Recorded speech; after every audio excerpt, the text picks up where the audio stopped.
pessoal, eu vou mostrar para vocês nesse vídeo um pouco de como é a nossa nova planilha de monitoramento de interações no ensino remoto, como que o professor preenche, como a escola vai organizar essas informações.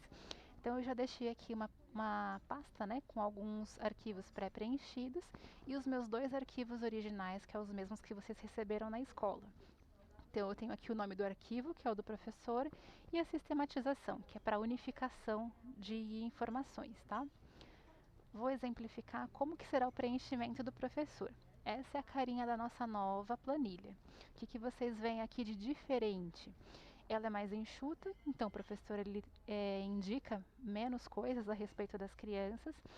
Tem um quadro de resultados que realmente ele está mais automatizado. Então as informações elas já vão aparecendo aqui conforme o professor indica, tá? E tem duas informações que elas são ligeiramente diferentes daquilo que a gente já tinha. Por exemplo, antes vocês, quando uma criança ela era transferida, quando um aluno era evadido, vocês tinham que excluir a linha. Agora isso não é mais necessário. Vocês vão poder manter a criança aqui na sua lista, identificar com um X nessa coluna em vermelho, e a criança, qualquer informação dela vai ser eliminada do nosso quadro geral. Também, antes vocês apenas identificavam a quantidade total de crianças que retornaram ao atendimento presencial. Agora vocês têm que indicar quem são essas crianças para que os lançamentos apareçam de forma correta aqui no nosso quadro. Então, agora vocês não precisam então ficar mandando também quem são as crianças que não interagem, quem são as crianças que não acessam. Vou explicar depois para vocês aqui com algum exemplo como isso vai ser indicado, tá? Então são colunas a menos para vocês aí também. Mas a primeira fase é a gente salvar o arquivo e tem uma orientação de como que a gente pode fazer isso aqui. Então, como que vocês vão salvar esse arquivo? Sempre com a letra do período da turma e o número da sala física. A gente tem aqui alguns exemplos. Por exemplo, uma professora, né, que tem uma turma no período da manhã e o número da sala dela é a 5. Ela vai salvar o arquivo como M5.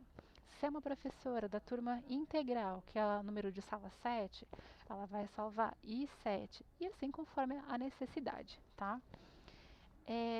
Por que isso é importante? Porque se você não salva com o número correto, né, com o nome correto da turma, você vai ter problemas lá na frente na sistematização do seu arquivo, vai dar erro e você não vai conseguir vincular os dados corretamente. Então, ter atenção aqui como que vocês vão salvar. Eu mostro para vocês como isso vai ser feito aqui no nosso exemplo.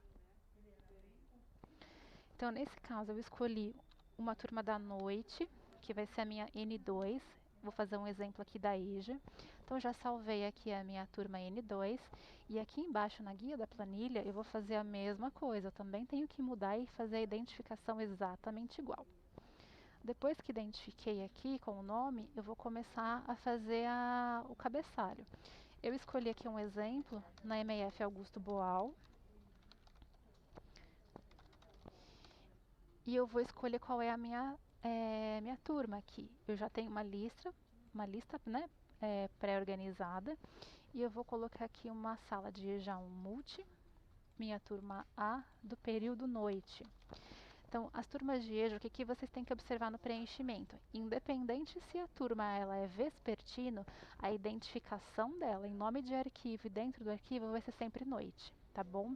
Para poder facilitar e não ter erros depois na sua sistematização. Vou identificar aqui se o professor ele faz uso do Microsoft Teams e vou começar a colocar a identificação das minhas crianças. Então, eu vou colocar aqui crianças hipotéticas. Vou fazer até o número 10 para vocês verem como funciona. Então, eu coloquei aqui nome de 10, que na verdade, no caso, 10 alunos, né, que é uma turma de EJA. Então, eu vou colocar o nome dos meus 10 alunos aqui e eu não preciso mais colocar manualmente a minha quantidade de matrículas ativas, porque essa contagem já vai ser feita aqui acima do meu quadro automaticamente, conforme eu vou incluindo nomes na minha lista. Bom, mas então se um aluno meu transferiu ou ele evadiu, vou colocar aqui na minha linha a identificação do meu aluno da linha número 2, que ele foi transferido, não faz mais parte da turma. Coloquei o X. Agora, esse aluno foi descontado aqui da minha quantidade de matrículas. Então, qualquer outra indicação que eu faça aqui posteriormente, ela não vai ser considerada no meu quadro geral. Vou começar então a fazer outras identificações aqui,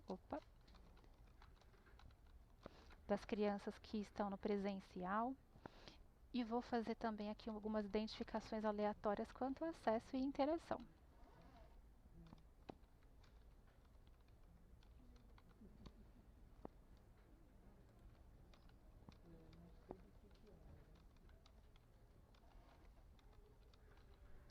Pronto. Aqui eu coloquei propositalmente na nossa linha 2 que as indicações de uma criança transferida, porque vocês vão poder notar aqui que essas informações não foram lançadas, tá? Vocês podem fazer um teste depois na planilha de vocês. E vocês vão ver que em algumas crianças eu não coloquei nada, né, na indicação do acesso, por exemplo, da criança na linha número 6, né, do aluno. O que isso quer dizer? Se esse aluno ele não tem interação, se ele não tem o acesso, no campo correspondente eu vou deixar em branco, porque aí essa contagem vai ser feita aqui no meu quadro, do aluno que não acessa ou do aluno que não interage. E no meu quadro eu tenho a separação entre os alunos e crianças que eles têm o acesso, que eles têm a interação por meios digitais, remotos, impressos, mas separando quem é 100% remoto atendimento e quem está no ensino híbrido, né, entre presencial e remoto.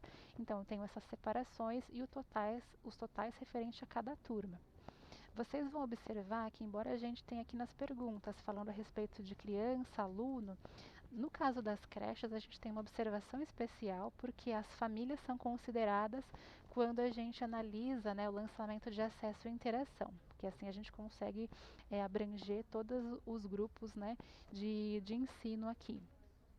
Bom, o professor, tendo lançado as informações aqui da sua turma, identificado corretamente, simplesmente ele vai salvar aquilo que ele já fez e enviar para a pessoa responsável da equipe administrativa ou gestora que vai organizar depois esses arquivos.